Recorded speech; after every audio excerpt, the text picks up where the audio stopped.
Okay, I'm going to mix some casting plaster to fill 2 face masks that I've made previously.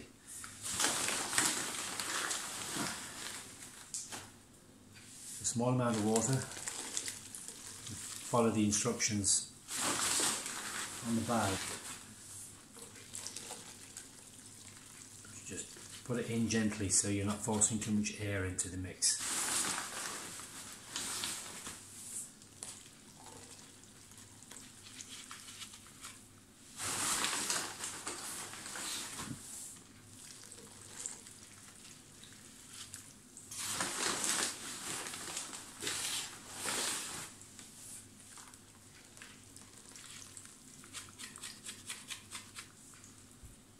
Casting plaster starts to bubble up.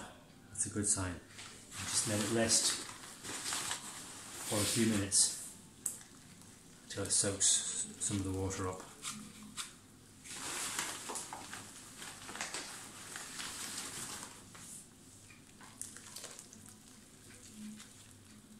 You see it start to show through the surface of the water, and you've nearly got enough.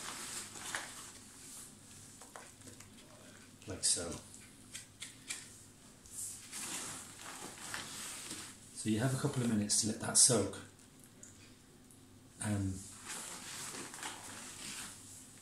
But once it's mixed, you have maybe 4 to 5 minutes to use it, because it starts to go off very, very quickly.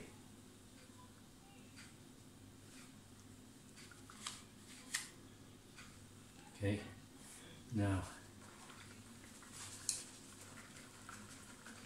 keep my hand below the surface so I'm not driving air into the mixture.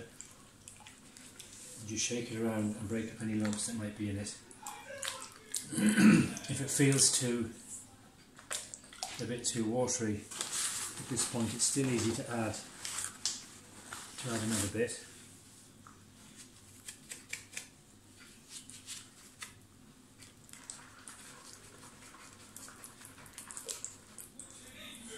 So when this mixture is starting to stiffen up a bit, because it's still very watery, then it's perfect for using in the face mould.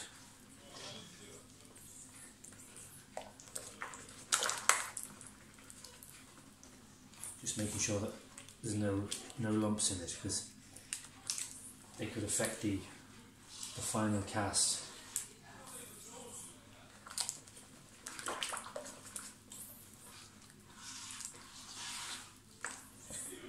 Okay, now I'm just going to turn the camera up to where I'm working.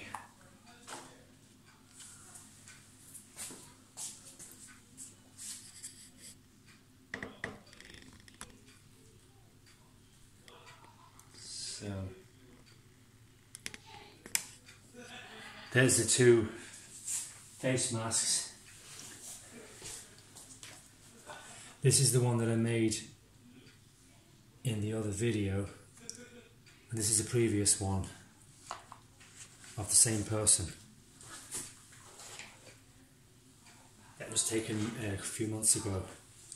So I'm just going to start to pour them slowly, just in from one side, so that I'm not forcing air down into the inside of the face mould.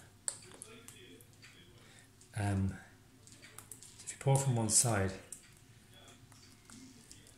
oops, never mind. Anything that spills out like that easily breaks off in a few minutes when it's dry. So I won't overfill it yet. Put some in this one. And I've set these up just on a couple of old jumpers. You know, you could use newspaper or even bits of clay, little clay pellets, just something to stabilise them while this is going in.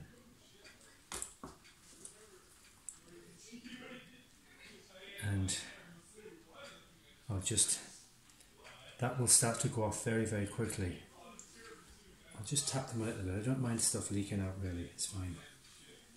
I'll just give them a little tap to make sure that there's no air trapped inside, like so. And when you do that, you'll see little bubbles start to rise to the top. It's just so that you get the detail of from the inside of the mask without any pinholes in it, because air will cause holes in your finished piece. So you can see it starts to go off very, very quickly, stuff, and then you can build it up another bit. So the shake like that evens it out.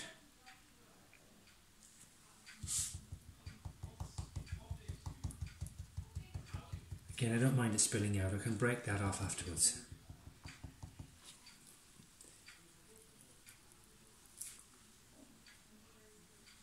Like so. And even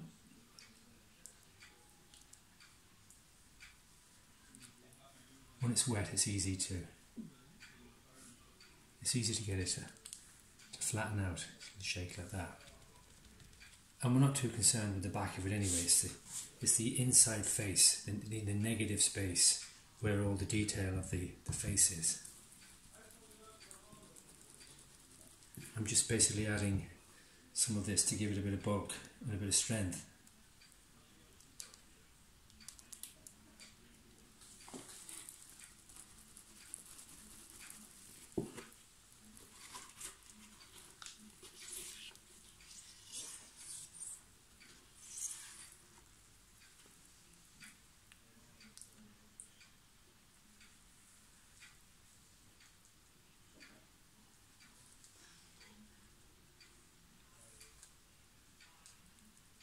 So that's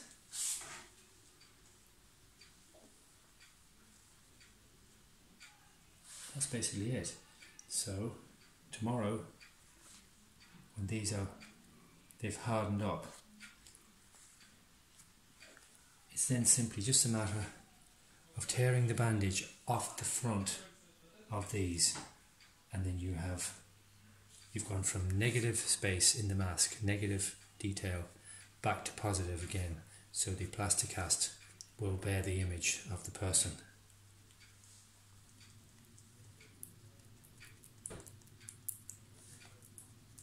And I'll put some images up on the website of the finished pieces when the bandages come off.